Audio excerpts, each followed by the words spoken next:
Hey everybody, it's Jason from the Texas Gun Vault 2, and we're out here in my garage, and man oh man am I tired. It's been a long day, but I was able to get to the range today and film some content, and I am working very diligently at getting through the big pile of stuff I have to review. And you guys know I've been trying to branch out and do dedicated suppressor videos, and that is what I reviewed today. In fact, this is going to be my third dedicated suppressor review, and it's going to be on the Huxwrx Ventum 762. So this is a 30 caliber suppressor. I decided to use my Seekins Precision SBR and 300 blackout as the host weapon. The idea was I could shoot this unsuppressed, suppressed with supersonic ammo, and suppressed with subsonic ammo. However, when I got it to the range, it did not cycle the subsonic ammo. Now, there's a couple of reasons for that, I think. I have always struggled getting this gun to run subsonic. The gas port in the barrel has always been a little bit too small. I've had it drilled out. Ever since I built this gun, it's just never run reliably with subsonic 300 blackout. The only time I can get it to run decent is when I use a traditional suppressor that has baffles in it. That has enough back pressure to cycle the action. So I think my issue with the subsonic was the fact this gun is just not reliable with subsonics because of the gas port, but also the can from Huxwrx is one of the flow-through low, the low resistance cans, essentially. And so I don't have enough back pressure to cycle the action. So most of the review is going to be 300 blackout supersonic. Now, overall, I was really impressed with this, and I think I like this one a little bit better than I did the OSS 556 can. And by the way, OSS turned into Huxwrx. Essentially, Huxwrx is the old OSS cans, and it's the same kind of like weird spiral core suppressor. It's really interesting. I really would like to be able to take this apart. These are user serviceable. I do have the tool to get it apart. However, I think the end cap is carbon locked, so I may have to heat that up to get this thing off. But we will see, because in the review, I would like to show the core of this suppressor because it's different than most other suppressors out there. The only other issues I guess I really had were more with the gun than anything else. When I built this gun, I wanted it to be a cool 300 blackout build, and I put a Fostech Echo trigger in it, which I think is one of the higher end binary triggers. But it's never worked right either. And I think in conjunction with the gas port that's a little bit too small, I've just never gotten this thing to run like I want it to. And the Fostech Echo trigger has a little safety in it that tries to prevent you from outrunning the gun.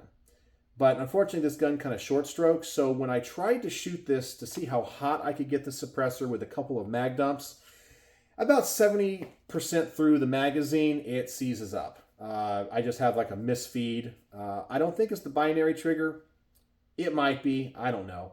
The other issue I have is when I shoot it in traditional semi-automatic, the safety selector switch likes to get caught between semi-automatic and binary. Like something in the action, I don't know if it's the recoil of the gun or the action of the bolt. Somehow this switch gets put into kind of the halfway position, and it won't let you pull the trigger. So I think what I'm going to do is just get rid of this Fostech Echo trigger and buy a Guy's Lead trigger.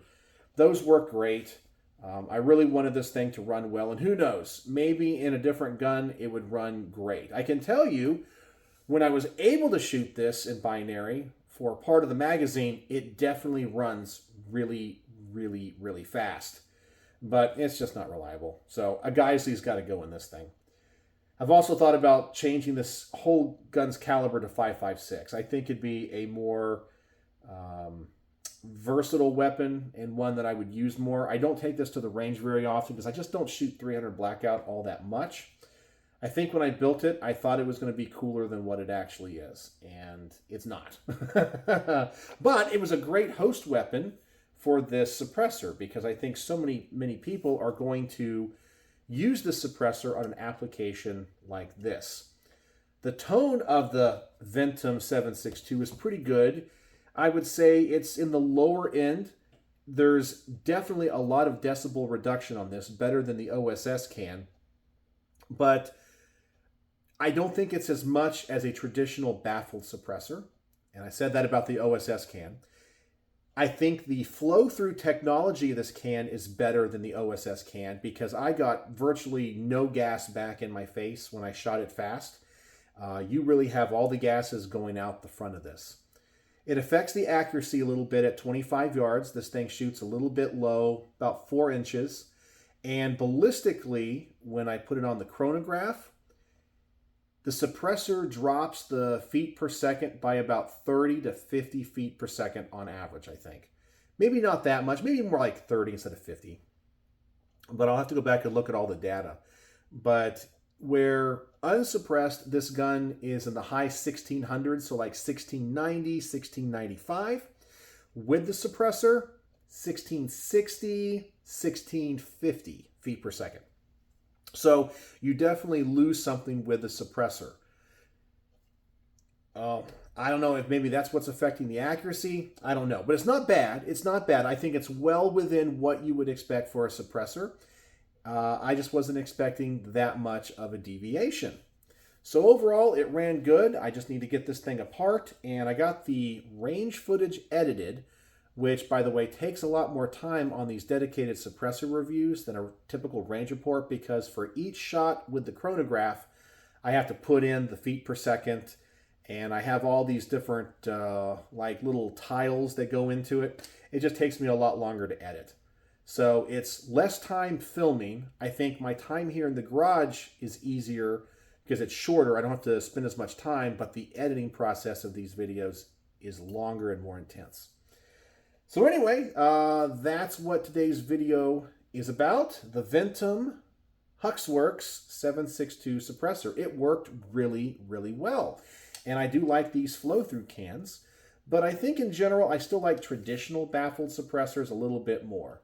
But these definitely work great, and they work as advertised.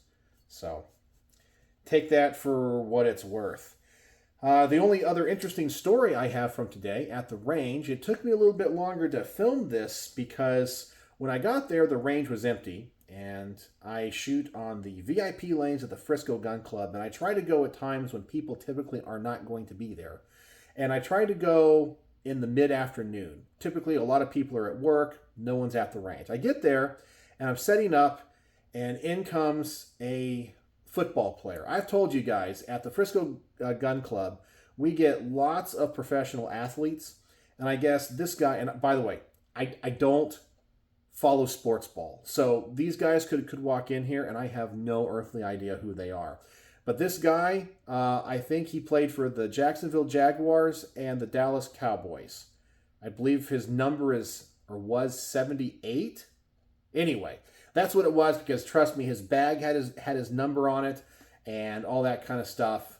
So whoever 78 was for the Cowboys or Jaguars, anyway, that's who it was. I just had to sit there. I just got on my phone because he brought his wife or girlfriend in there, and they were shooting some ARs and things. But because I was trying to shoot a suppressor review, I didn't want to have unsuppressed firearms being a distraction from the sound of this. So I had to wait about a half hour until they finished.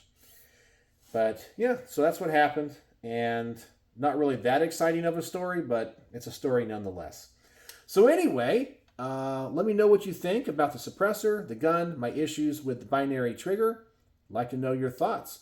And if you watch to the end of today's video, which, by the way, I think in yesterday's video or the video a few days ago, I didn't have a word of the day. So I got to have a word of the day today. So today's word is going to be, we're going to go with football. Football, because that's a really weird word to use with a suppressor review video. So I'm curious how some of you guys are going to use that in a sentence, but also because a big football player got in the way. No, he was not mean or anything. I just had to wait there for him to finish so I could film the suppressor stuff. So the word of the day is football. So now let me know what you guys think in the comment section below. Thank you for joining me here in the garage. And I got to get to work on figuring out how to take this suppressor apart. And, of course, writing the bullet point script for it and hopefully filming it tomorrow. So let me know what you think in the comment section below. And, as always, thanks for watching.